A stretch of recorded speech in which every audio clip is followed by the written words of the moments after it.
Hey folks, Erick Stakelbeck here. Welcome to a Watchman Newscast live stream. We've got a lot to talk about today and two stories which have not received a lot of mainstream media attention, surprise, surprise, just yet. We want to dig into them today. Number one, Russia and China holding a joint military exercise yesterday, that would be May 24th, over the Sea of Japan, including nuclear-capable bombers, Russia and China together.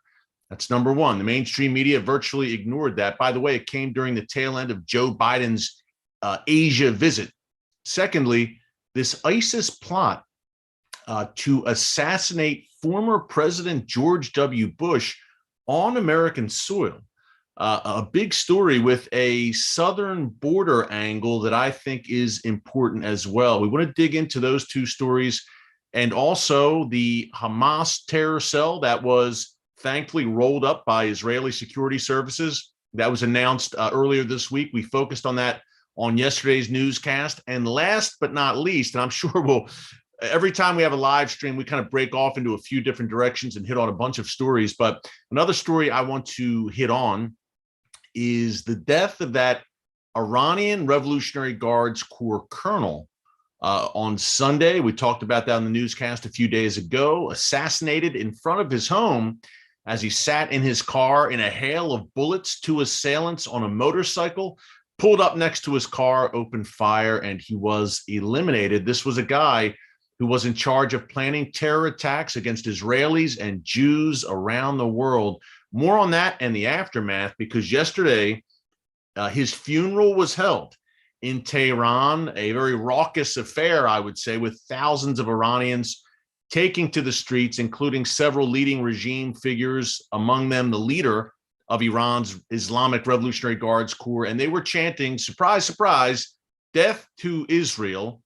And Iran has not come out and explicitly pointed the finger at Israel for being behind this assassination, but this fits the hallmark of previous Israeli attacks on Iranian soil, taking out jihadists, terrorists who have blood on their hands and who were plotting further terror against Israel and the Jewish people and Israeli targets worldwide. So Israel wisely, preemptively acts against these individuals. But what now? How does Iran respond? We're going to hit on that as well. Before we dig into it all, just want to give a shout out to everyone. We have someone from Birmingham, the UK, not Birmingham, Birmingham, if I'm not mistaken. James Alexander, thanks for joining us from the UK. We have Giselle from Philadelphia, Philly, my hometown. Also joining us, we have people around the world. Shalom from Germany, says Claudia. St. Louis, Spirit Warriors of Christ. I love that handle. Out in St. Louis, we've got people all over the world, as always, on nearly every continent except Antarctica. And who knows, I like to say maybe there's a penguin with an iPhone down there watching right now. But we have people from all over the place, all over the US, of course, but all over the world. What a privilege to have the ability to come to you today. Hey, by the way, I call our special forces here, Sydney, Australia. I see, wow, a beautiful country I would love to get to. New Zealand as well, joining us. Before we really dig into this thing deep today, and by the way, remember Q&A at the end, the final 15 minutes, I want to encourage you, if you have not subscribed, to subscribe to the Watchman Newscast here on YouTube and click the notification bell so you get alerts every time we post a new video. We're doing a live stream. These last about 1 hour. We're doing these once a week, but every day, Monday through Friday, we are coming to you with a brand new newscast. They usually range between 9 and 13 minutes, I would say, the average newscast, but it's fun to do the live stream on Wednesday or Thursday of each week when we go for a full hour. So subscribe so you can get an update every day and be with us every single day here. Sometimes we're checking in on the weekends as well, depending on what kind of news breaks. But it would be a privilege for us to have you as a part of the team. Again, I call it the Special Forces here. I also like to call our Watchmen subscribers the sons and daughters of Issachar. They know the signs, they know the times, they knew what America, Israel, the church should do about it now for such a time as this in these Bible times in which we are living. We have someone joining from Dubai right now. I was just in Abu Dhabi, about an hour from Dubai. As you all know, we've discussed that on the newscast. Okay. Got the preliminaries out of the way. Let's dig into it. Let's start with that Russia-China story. It's interesting. My producer, Daniel, said when I pitched this morning, he said, man, we haven't talked about China much lately. He said, it's good to give folks an update on what they're doing. He made a great point because obviously since February, what have this channel, but other channels, we focused not all the time, obviously, but a good deal on Russia. We've taken a unique angle here at the Watchman Newscast, not so much talking Russia, Ukraine, and the nuts and bolts of that conflict, but the ramifications for the Middle East and Israel in particular, and the world at large, of course, but in particular, the Middle East and Israel and Russia and Israel, the relationship unraveling there, especially since the Ukraine war started in late February. So that's been our angle here on the Watchman. Of course, we focus a lot on the Middle East here. So Russia, we've been talking about Iran and talking about Hamas and the battle over Jerusalem. So that's been the focus a lot. But folks, lurking in the background is the communist regime in Beijing. And they've taken, I don't want to say background specifically, because look, obviously they're flexing their muscles on a global scale, but background in terms of waiting and biding their time so they can eventually invade Taiwan. Folks, I hate to say this. It grieves me to say this, but I believe a day is coming where China will make a move against Taiwan. I don't think that's shocking to anyone watching right now. Let's be honest. The writings on the wall, I guess you could say, the communist regime in Beijing has been making noise about this for years now. They believe that Taiwan, the island nation of Taiwan, is part of China, and they say they're going to take it back by any means necessary. So that day is coming, and you have to think that Xi Jinping, the Chinese dictator, has been watching what's unfolding in Ukraine very closely. Many people early on, as Russia invaded Ukraine back in late February, were saying, what happens with China? Will China distance itself from Russia? Well, I think the answer is pretty apparent to everyone. Number one, there were reports that Russia, this is about a month and a half ago, Russia was asking China for military assistance to be used against Ukraine. Now, if Russia feels comfortable enough to ask China for military aid, that must mean it's a pretty solid relationship. And by the way, just before that Russian invasion of Ukraine, we saw Vladimir Putin visit Beijing and meet with Xi Jinping at the Olympics opening ceremony in China back in February. Surely they were discussing the impending Russian invasion of Ukraine. So I don't think China was completely blindsided by this. What I do believe is that it may have pushed back Xi Jinping's timetable for invading Taiwan. Perhaps he was going to act sooner. The Russia invasion of Ukraine has kind of thrown something in the mix there that has delayed things, I believe, in terms of China moving against Taiwan. Perhaps they were going to move at some point in 2022, who knows? But right now, China is observing, and they're watching, and they're waiting. What are they watching? Well, number one, I think they're watching how the world responds to Russia's invasion of Ukraine. Obviously, heavy sanctions have been laid upon Russia. Putin has been isolated on the world stage. And China is seeing how Russia withstands that. How does Russia maneuver around that and continue to function and, in their view, flourish as a nation? So China's watching that, because when China moves against Taiwan, surely there will be fallout and blowback against China. I'm not talking military blowback, but I am saying economic and sanctions, the whole nine yards. And China knows that. So they're watching this very carefully. Number two, they're watching to see Ukraine's resistance, what kind of fight the Ukrainians have. And it's been pretty fierce resistance by the people of Ukraine, no doubt. Russia may ultimately prevail. They have overwhelming advantages in practically every area, of course. But in the meantime, Ukraine has not made it easy for them. Russia has lost thousands of soldiers. I believe that Vladimir Putin was looking at this, maybe not as a cakewalk, of course, but look, in Crimea, he marched in 2014, and he took Crimea without a massive resistance or a massive fight. I suspect that he thought he'd see more of the same in Ukraine. That has not been the case. So China also, folks, is observing that and saying, okay, how would Taiwan respond to an invasion from China? Would Taiwan have that same fierce resistance that we've seen in Ukraine? What kind of price Xi Jinping and the regime in Beijing are weighing right now as they observe everything going on? This is almost a dry run for them in a sense, what's happening between Russia and Ukraine. But they're looking and they're saying, okay, what kind of price would we pay economically, on the world stage, and militarily in terms of numbers? How many casualties would we take? Would Taiwan really resist fiercely? Would this thing drag on? Who knows when the end is in sight for the Russia-Ukraine conflict?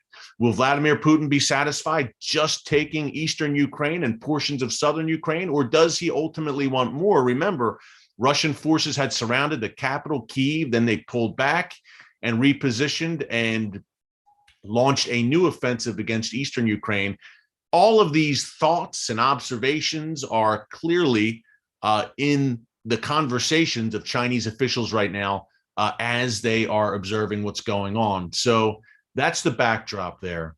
And when you have weak leadership in Washington, D.C., we've said it again and again. I don't mean to sound like a broken record, folks, but if there's weak leadership in Washington, D.C., you're going to have the world's worst actors having a field day and on the march. You know, I talked to an Israeli friend the other day, and he said, you need a strong president in 2024. You need, America needs a strong president, no doubt.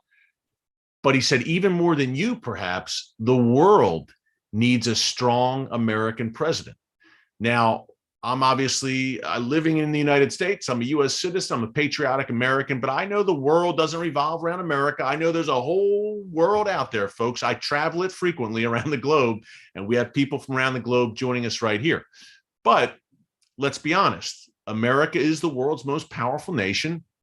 And if America, holding that distinction as a powerful nation with a powerful military, powerful economically for now, if America flexes those muscles in the right way, in a way that defends freedom, that stands up against tyranny, that shows moral clarity on the world stage, that stands with Israel, when America does that, the world is a more peaceful place. When America does not do that, when America takes a pass, it leaves a vacuum. I'm not calling on the United States to be the world's policeman. That's not what I'm saying. But you don't need to do that. Act in a manner and carry yourself in a manner, again, with moral clarity, with strength, so that, God willing, you don't have to fire a shot. And the world knows, hey, you know what? We better leave America alone right now, and we better leave other free nations alone and be on our best behavior, because there will be consequences. The bad guys don't see that right now. And I hate to be simplistic and use the term bad guys, but I'm just boiling it down.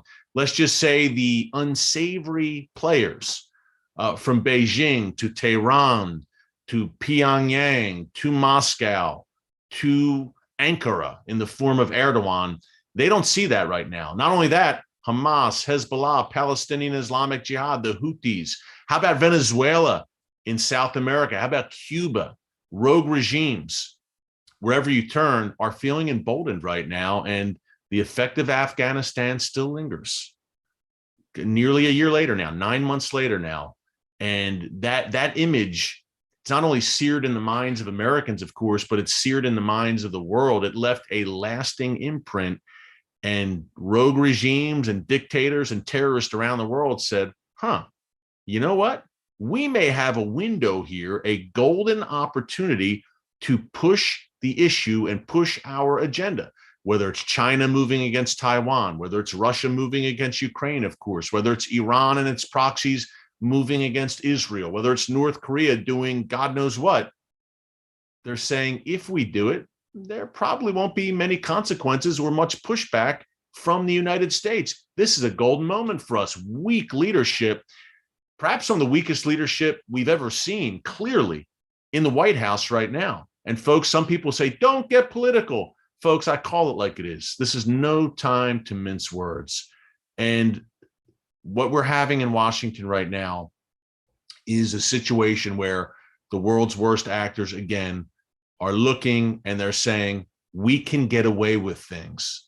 And that's not good for the United States or for the world, which brings us to Russia and China yesterday with this drill, this military exercise. I want to read directly to you a direct quote here, or some direct details real quick, just off my phone. That's why I'm looking down. Pardon me as I do that. 1 second, folks. Here we go. Chinese and Russian nuclear bombers fly over the Sea of Japan as Biden visits Tokyo. Japan condemned the joint exercise as provocative and unacceptable. You think so? Here's some of the details here. Chinese and Russian strategic bombers flew over the Sea of Japan as Joe Biden attended a Quad summit in Tokyo. These were nuclear-capable bombers flying a stone's throw from where the American president was holding meetings with leaders in East Asia. Message sent. He was meeting his counterparts, was Biden, from Japan, Australia, and India. In Japan, of course, in Tokyo. Moscow said the 13-hour flight was carried out strictly in accordance with the provisions of international law. Japan said otherwise. Russia will stand, a White House official said that Russia will stand with China in the East and South China Seas, not with the other Indo-Pacific states. Surprise, surprise, really? Is that a newsflash? Now, Russia and China conducted joint nuclear bomber exercises over the Sea of Japan in 2019, 2020, and 2021 as well. But Tuesday's flight was the first time such a maneuver occurred with a U.S. president in the region. This was not a coincidence, folks.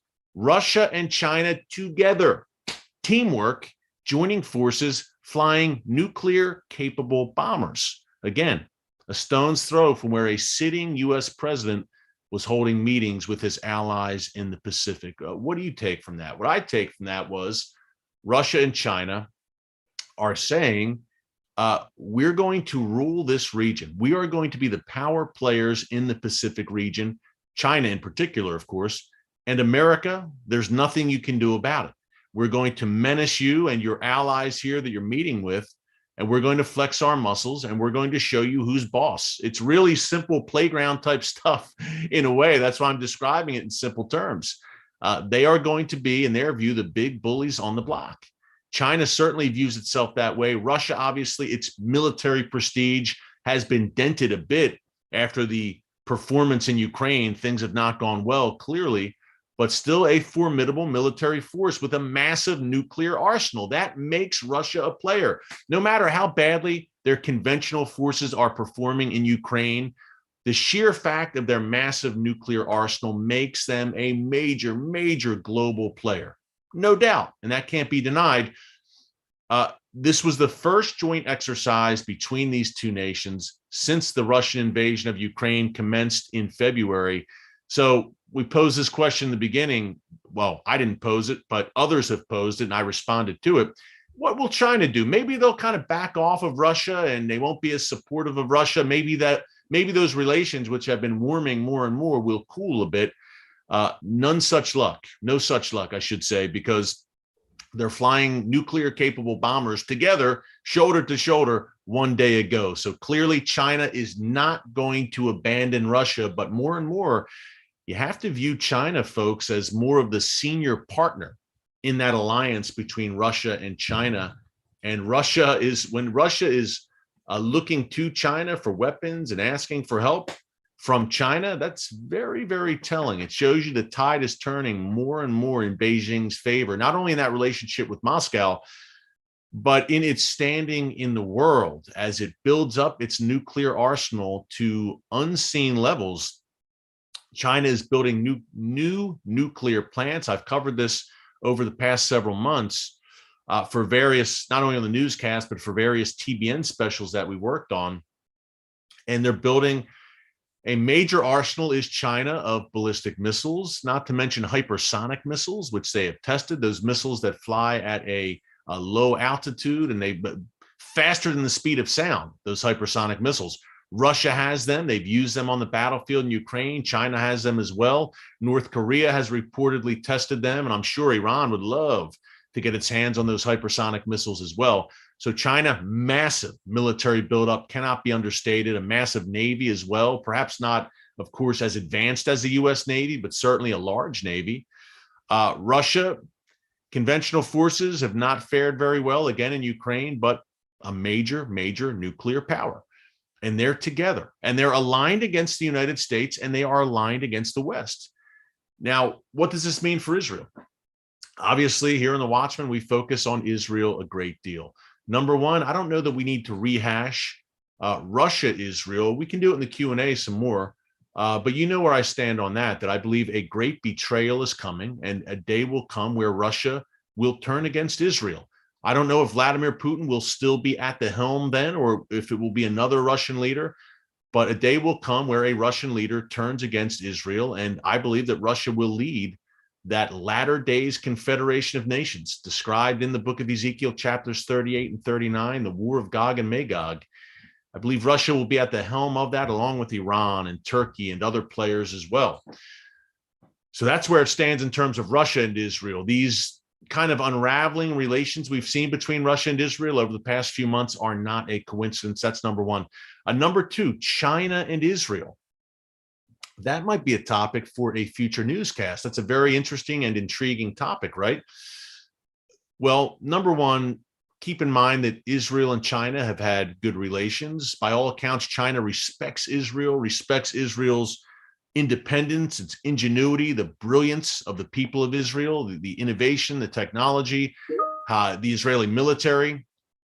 But on the flip side, just as Russia is, China is aligning itself with Israel's greatest enemies, in particular, Iran.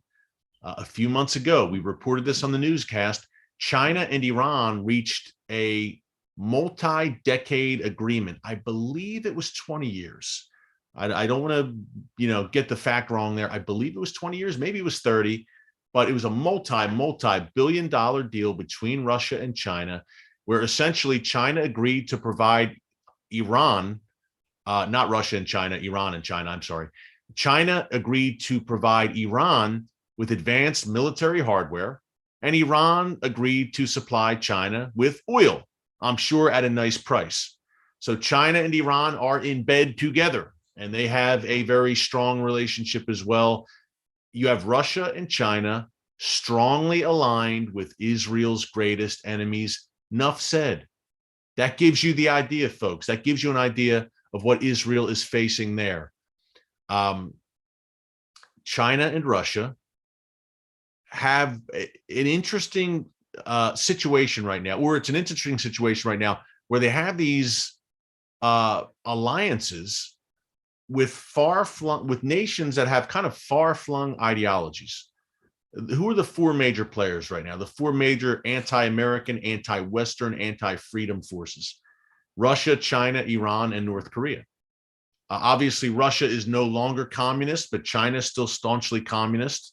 Iran, a radical Islamist regime, and North Korea, a Stalinist regime, communist times 1,000, to the point of being a complete genocidal nation against its own people, is the North Korean regime.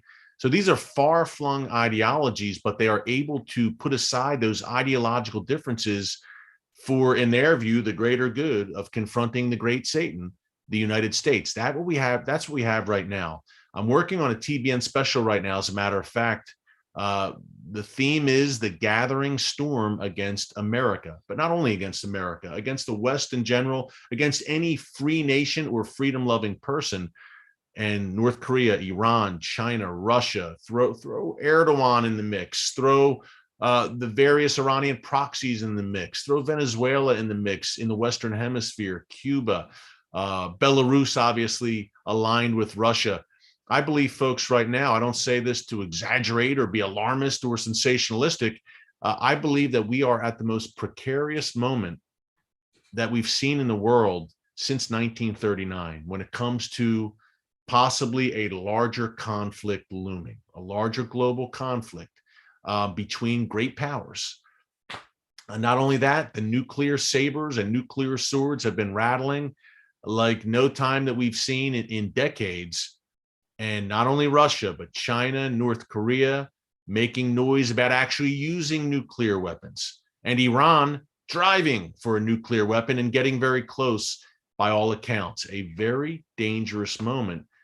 Hey, what's the good news? And I share this every day here on the newscast. God Almighty still sits on the throne. Look, we don't need to be scared and fearful and hide under our chairs and say, oh my gosh, what are we going to do? We know who's in control. I take no joy or delight in sharing that. Wow, evil forces are gathering. They're on the march. I don't enjoy saying that at all. I don't feel comfortable with that either. I know you don't either. But I'm not saying it just to say it.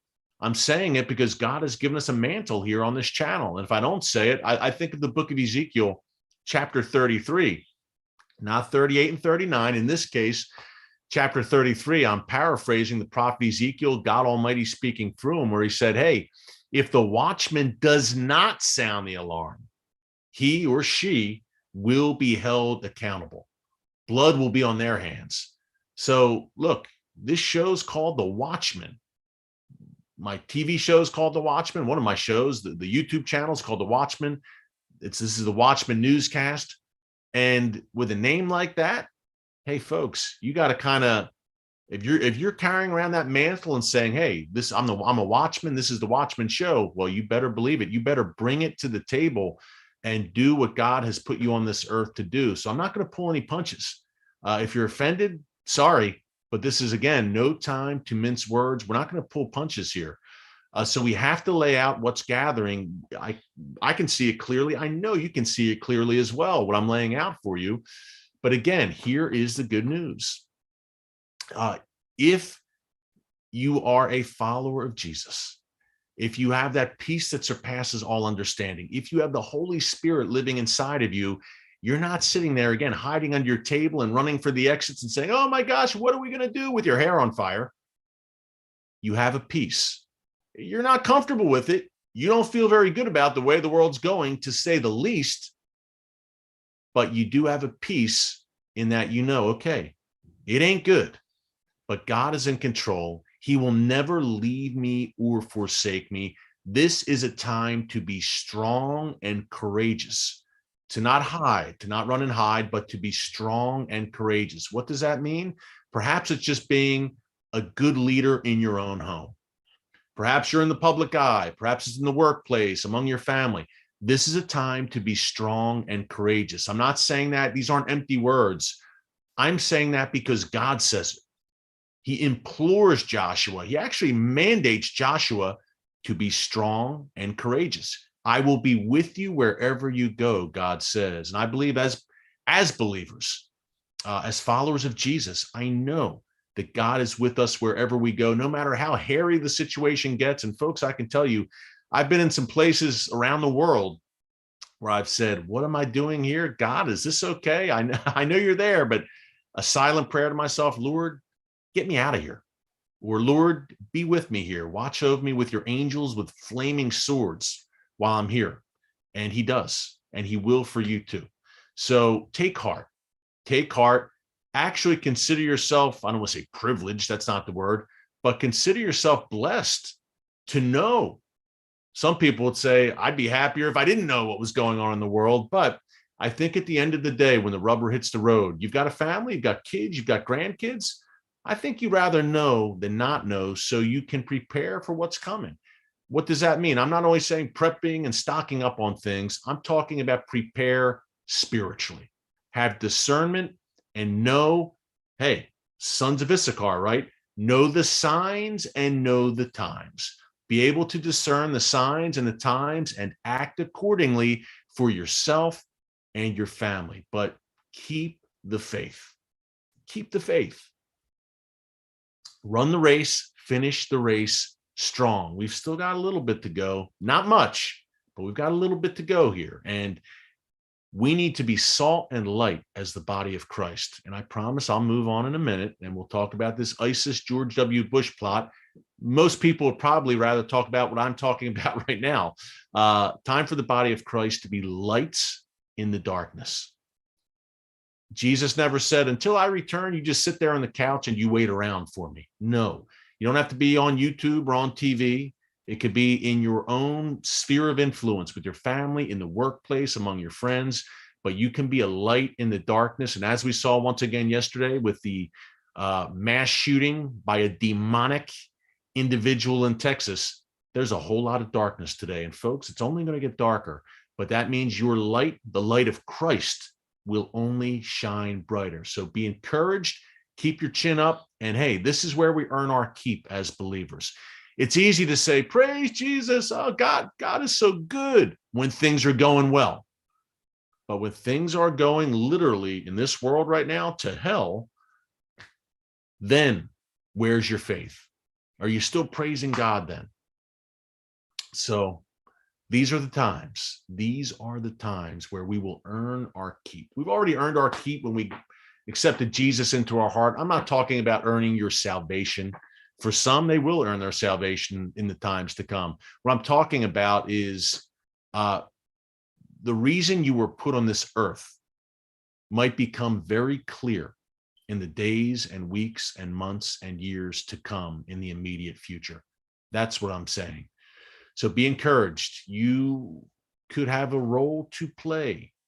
Who knows?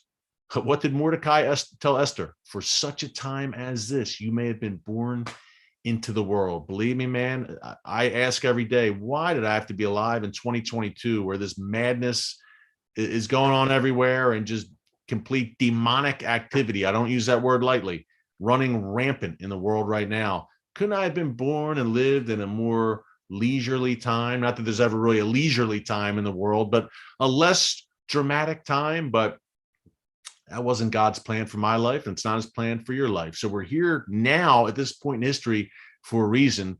So again, let's step up. And I guess the phrase I would use is earn our keep, not our salvation. That's already been earned. That's been blood bought by the Lord Jesus. But why are you here? Again, many things will be made clear in the days to come, I believe, in all of our lives. And what a privilege to hopefully be a part of what God is doing in the world today in these Bible times in which we are living, prophetic times. Okay, I'm off my soapbox here, I promise. But the good thing about the live stream is that we've got a full hour, so we can kind of, I guess, would the word be riff a little bit or freelance a little bit and be a little bit more conversational. And I can share my heart with you a little bit. And one of my, if I have a spiritual gift, I guess, I think encouragement would be one of them. Hopefully on a larger scale with thousands and thousands of people watching us right now, and on a personal scale in relationships in my life. So let your light shine. No doubt, the light of Christ now, without delay. George W. Bush, former U.S. president. Did you hear about this yesterday? Now, obviously, the news in Texas of the elementary school shooting dominated the headlines, understandably. But George W. Bush, ISIS targeting the former president for assassination. An Iraqi national who arrived in the U.S. in 2020, who apparently arrived here legally, but was working odd jobs as, I think, a food vendor and didn't really have a career here or anything like that. But he arrived here in 2020, this Iraqi national, and he held a vendetta apparently against George Bush over the 2003 U.S. invasion of Iraq. George Bush obviously ordered that invasion. George W. Bush, he was president when that invasion commenced. Now, this Iraqi man was apparently an ISIS operative, or at least linked to ISIS in the Middle East.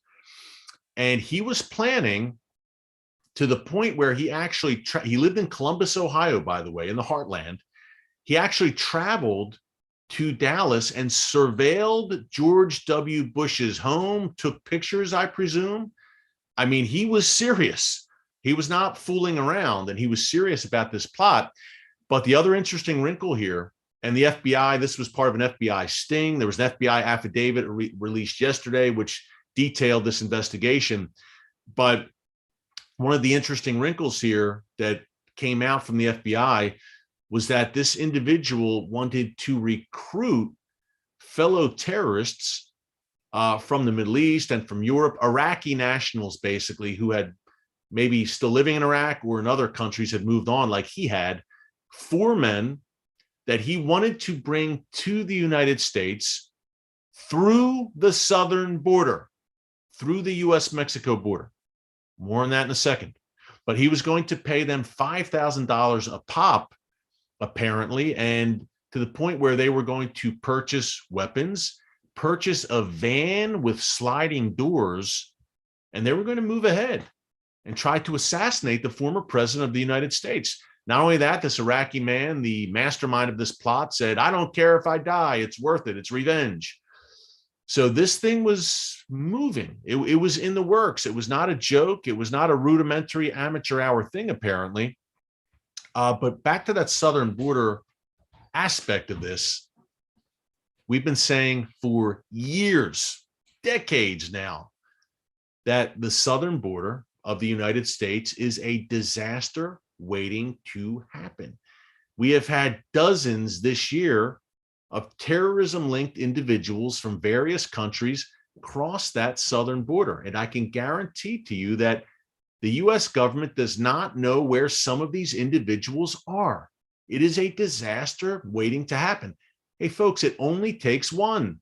It only takes one hardened, battle-trained, savvy terrorist to cross into this country through that porous southern border illegally, set up shop somewhere, and carry out an attack. God forbid that would happen, but we are playing with fire as we refuse to secure the southern border.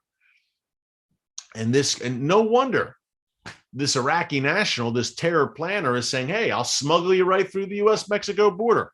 No one will find you there. No one's going to stop you there." God bless our Border Patrol agents. And by the way, it was a Border Patrol agent yesterday, apparently, that stopped that school shooter and killed him before he could wreak any more carnage at that school. So God bless our brave Border Patrol agents here in the United States. I know we have people around the world watching right now, of course, but I'm just talking from an American perspective. The US-Mexico border is wide open, and it may become even more so. And that is an invitation for the worst kind of folks in some cases, not only criminal elements in some cases, but terrorists to come across. Not everyone, of course, but certainly some dubious characters, let's just say, will look to take advantage of a wide open border. And that was, to me, yesterday was a warning to get it together down there and secure that border before, again, we're playing with fire, before something comes back to bite us eventually. But to me, a very interesting story because of obviously and you might not have heard much about it, so I want to break it down a little bit, but it was interesting, I believe, because of the southern border aspect and the playing with fire aspect that we're discussing, but also because of the ISIS aspect. You know, we haven't talked a lot about ISIS on the newscast. I would say over the past year and a half. I did talk about ISIS about a month and a half ago. There were 2 separate ISIS-inspired terror attacks in Israel, deadly attacks carried out by Arab Israelis who were acolytes of ISIS, reportedly. So we did talk about ISIS then. My point was that ISIS has taken a lot of lumps. They are not what they were. They're a shell of their former self, is what I'm saying. President Trump kept his word. He crushed that ISIS caliphate in Syria and Iraq. Remember, folks, at its heyday, that caliphate, that mini Islamic state, covered some 58,000 miles of square territory, the size of Great Britain, the size of the state of Indiana here in the United States. It was a big chunk of land, and they seemed to be growing and moving, and they had thousands of recruits from Europe and the United States flocking through Turkey into Syria and joining this ISIS movement. I wrote a book about it in 2015 called ISIS Exposed, and I focused on the influence in the West that ISIS had in particular. But once that caliphate was crushed, the effect, the influence of ISIS declined markedly, no doubt. But they are down, surely, but they are not completely out. I remind you, we're going to get into Q&A in about a minute. I remind you of 2012, 2013. Al-Qaeda in Iraq in 2011, 2012, they were dead in the water. Essentially, they were mostly defeated in Iraq, still alive, but not nearly what they were. Under President Obama's tenure, the U.S. pulled out, and we can debate all day long, should the U.S. have even been in Iraq in the first place? But as with Afghanistan, what we saw last August, the way it was done, the way the withdrawal was handled was all wrong. Because once the U.S. withdrew, Al-Qaeda in Iraq reconstituted itself, spread from Iraq into Syria, and morphed these elements of Al-Qaeda in Iraq, joining with other jihadi elements, morphed into ISIS. Now that happened, the first incarnation of ISIS, when they made world headlines, slaughtering American journalists, innocent people, conducting genocide against Christians and Yazidis in Iraq and Syria.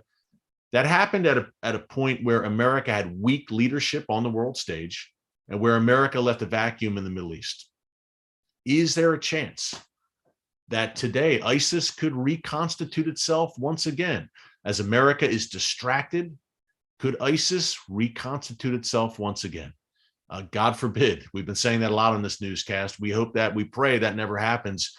But again, when there's weakness on the world stage, when there's no clear leader of the free world stepping forward, then evil men with evil thoughts will hatch evil plans and form evil movements.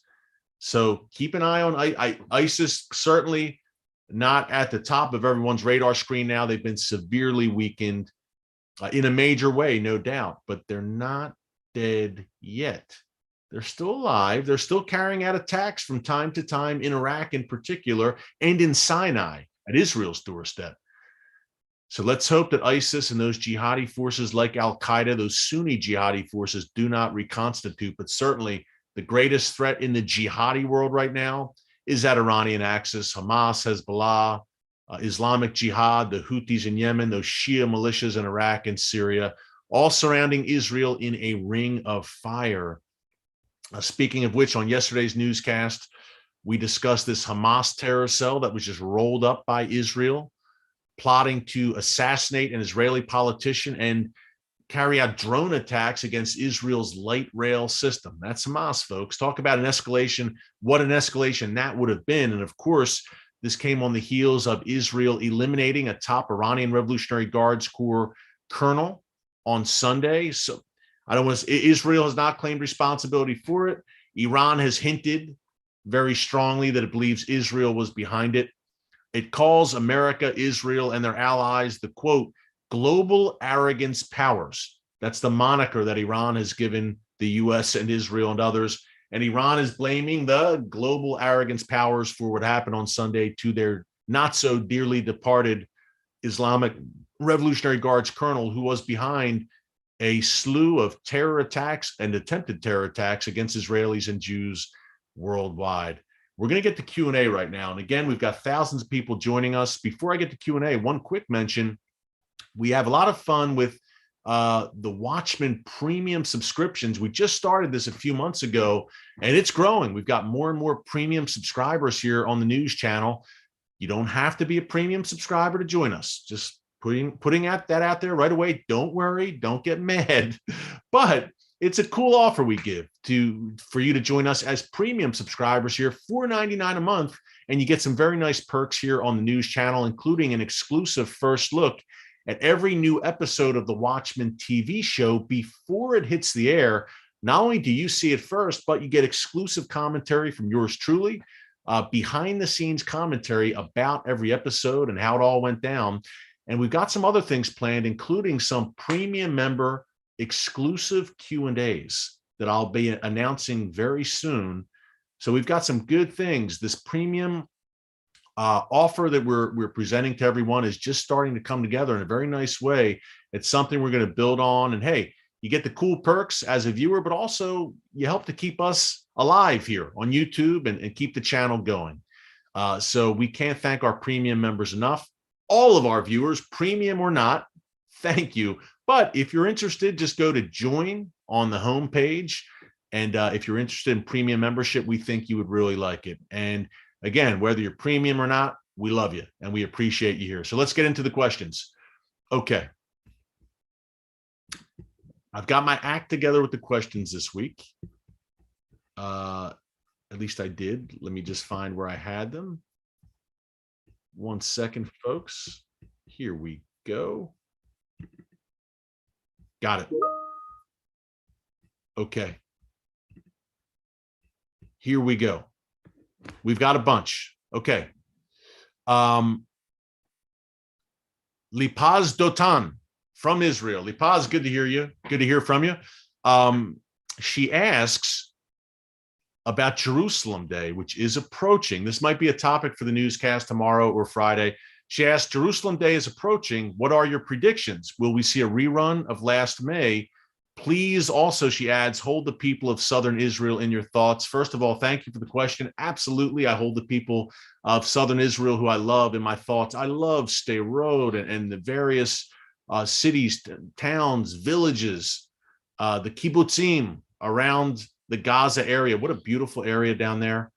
Beautiful weather, just what a great quality of life, except for Hamas at your doorstep. So we love the people of Southern Israel. They're always in my prayers and my thoughts. In terms of Jerusalem Day, folks, what this is an annual celebration in Jerusalem, celebrating 1967, when Jerusalem was reunited, and it was reinforced as Israel's ancient and ancestral, its one and only capital city. Again, reunited in 67.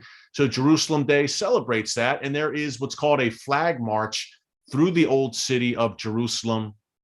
I've been at the flag march in previous years. I'm going to post some footage on the newscast, probably either today or Friday, of me at the flag march, which I think you'll enjoy. It is a fun, festive, very patriotic for Israelis occasion. There's an energy in the air. It's an amazing day. This flag march go through a Muslim area of the old city and around the Damascus Gate area. So there are concerns about terror and some kind of uproar from Hamas and other jihadi forces there. I can't predict what's going to happen, but Hamas right now is making noise about doing something that day. Now, last year they fired rockets towards Jerusalem, centering around Jerusalem Day. Israel has apparently put a warning out through third parties to Hamas and Islamic Jihad in Gaza, saying, don't even think about it. We are ready to hit back and hit back hard if you try something on Jerusalem Day. So stay tuned. It's tough to predict what will happen. Perhaps Hamas stands down, nothing happens. That is obviously what everyone hopes for, but you also have the possibility of Hamas. And if the past few weeks are any indication, I would think that Hamas may indeed push the envelope here because they've been pushing and pushing and pushing, not only in a physical sense. We just had this terror plot rolled up that I mentioned, but Yahya Sinwar in particular, one of the Hamas leaders in Gaza, inciting violence against Israelis, calling for the murder of Jews, and Hamas claiming responsibility for at least one recent attack during this ongoing terror wave that Israel has been facing since March 21st. So Sunday could be a precarious situation, but again, Hamas has to know that Israel is going to react and react strongly if something does happen on Jerusalem Day. But I wish everyone a great Jerusalem Day, by the way, in advance. That is this Sunday. I believe that is May 29th, a special day always in Jerusalem and in Israel. Thanks for the question. Let's get on to some more.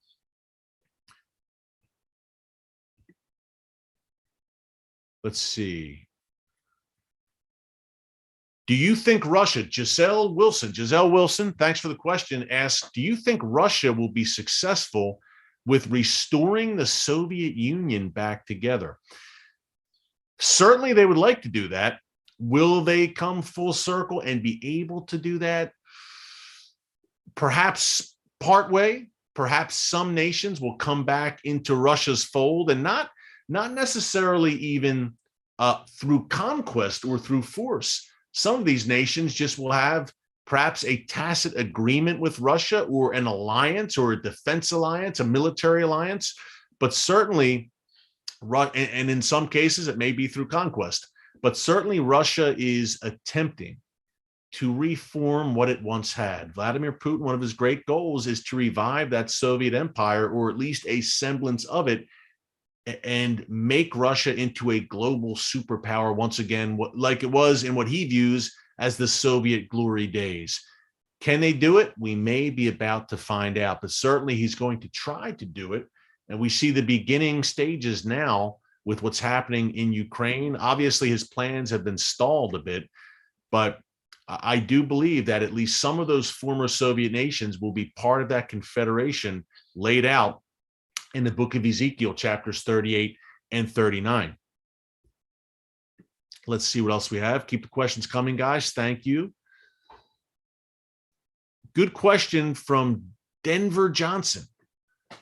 Question for you, Eric. What are your opinions on Turkey now wanting to strengthen its ties with Israel? Is this supposed to be taken with a pinch of salt? Yes. Denver, good question and good observation there. I posed this question to Israel's former defense minister, also the former deputy prime minister, Moshe Boge Ya'alon, back in February when I interviewed him in Jerusalem.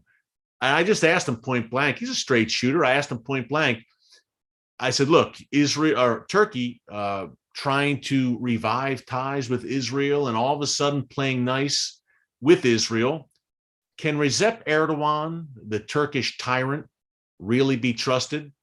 Ya'alon looked right at me, laughed, and said, no.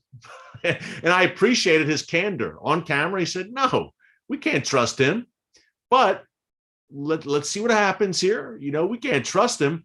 But clearly, Turkey is trying to get back into Israel's good graces. Not only that, Erdogan's even conducted, or his regime has even conducted, some outreach to Egypt. They were at loggerheads, obviously, over President Sisi crushing the Muslim Brotherhood. Remember, Erdogan is Muslim Brotherhood, folks. That's his ideology. His AKP party is the Turkish branch of the Muslim Brotherhood. And who is the Muslim Brotherhood? They are the granddaddy of them all when it comes to Islamic terror groups. Everyone from Osama bin Laden to Ayman al-Zawahiri, Khalid Sheikh Mohammed, all of those al-Qaeda kingpins you know about, before they formed al-Qaeda, they belonged to the Muslim Brotherhood. The Brotherhood is essentially the gateway drug to Islamic terror. And by the way, in case you haven't noticed, I also wrote a book about the Muslim Brotherhood back in 2013 called The Brotherhood. So I know a lot about this movement. And an entire chapter of that book was dedicated to Turkey and how Erdogan was really becoming the leading light of the Brotherhood. Or the Brotherhood movement. He sees himself as a modern day caliph who will lead a revived caliphate. But right now, he's not faring too well. You think inflation's bad here in the United States? It is absolutely off the charts in Turkey right now. And Erdogan is struggling. Economically, he's struggling, I should say. His government is struggling. They're popular in some places, unpopular in others.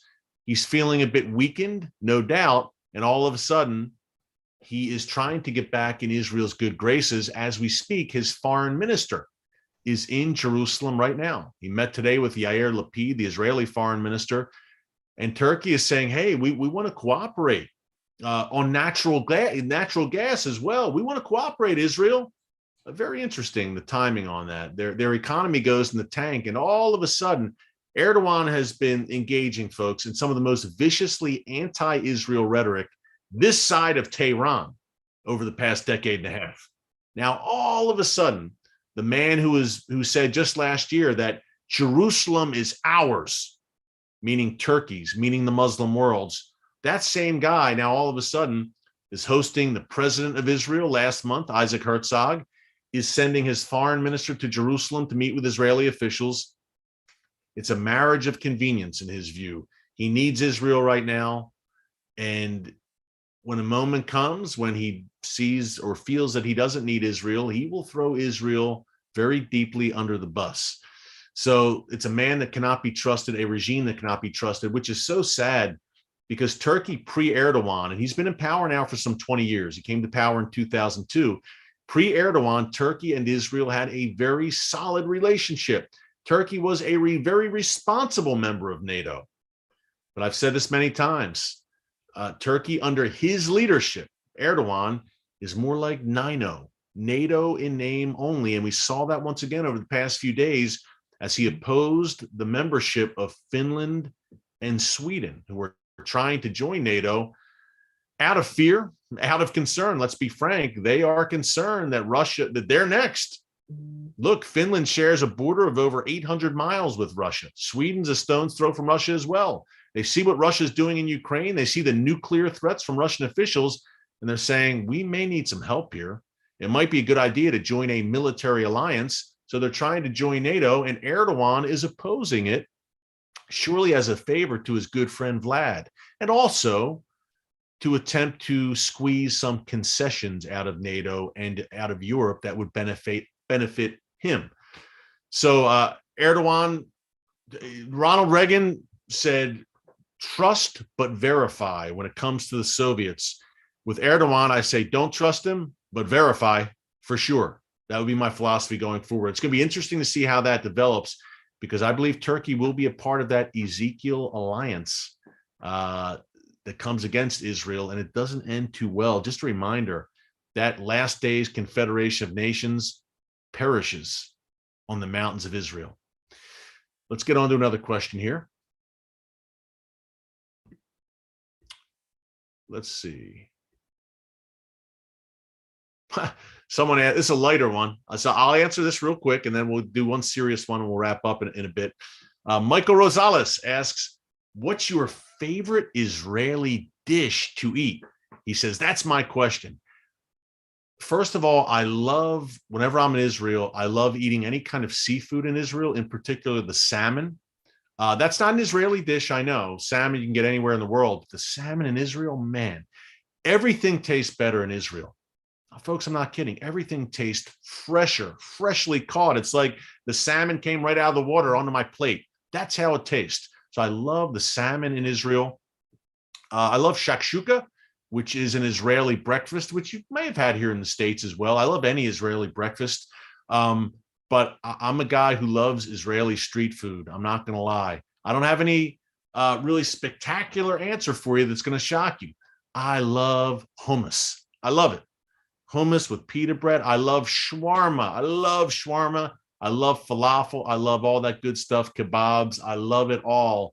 And it makes my heart sing to stop at a shawarma shack in Jerusalem or someplace else and just grab a shawarma and devour it for lunch when I'm hungry. It's funny. When I'm not in Israel, I kind of dream about the food.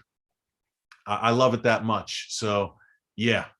Across the board, I love Israeli food. That's a cool question. Thank you. Let's do one more before we wrap. Don't leave yet. We've got one more here. Let's see. One more.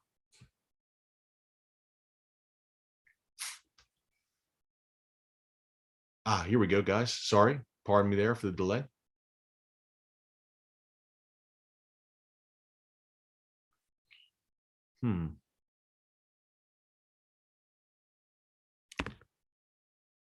Easy one to end with, but we're almost out of time, so I'll keep it easy. From Justin Ham, he asks, do you believe Iran is still heading full steam to get the bomb? And what will Israel do to make sure that doesn't happen?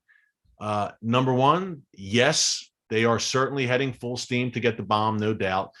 More details came out about that today, too, how they were kind of evading IAEA, International Atomic Energy Agency, inspections. That's the nuclear watchdog for the UN. Iran was evading those inspections to continue further development on the bomb. And what will Israel do to make sure that doesn't happen? Ultimately, I believe Israel will strike Iran's nuclear facilities. I would think it would be a military strike. Perhaps sabotage would do the trick, but I think sabotage, cyber attacks, things like that we've seen out of Israel over the past decade plus against Iran's nuclear program, it can certainly set back that nuclear program, but ultimately that program is so hard and much of it is deep underground now that it seems like there would need to be some kind of military assault. And Israel, on cue later this month, will be carrying out a simulated attack against Iran. What a way to leave you. Again, stay tuned. Things are ramping up. Hey, I know we've got some some students of Psalm 83, and every live stream I'm usually asked about that. What do you think of Psalm 83? And have you read Bill Salis's book? Bill Salis, or Salis. I should pronounce his last name right because Bill's a friend. I haven't seen him in a few years, but I apparently am going to see Bill tonight.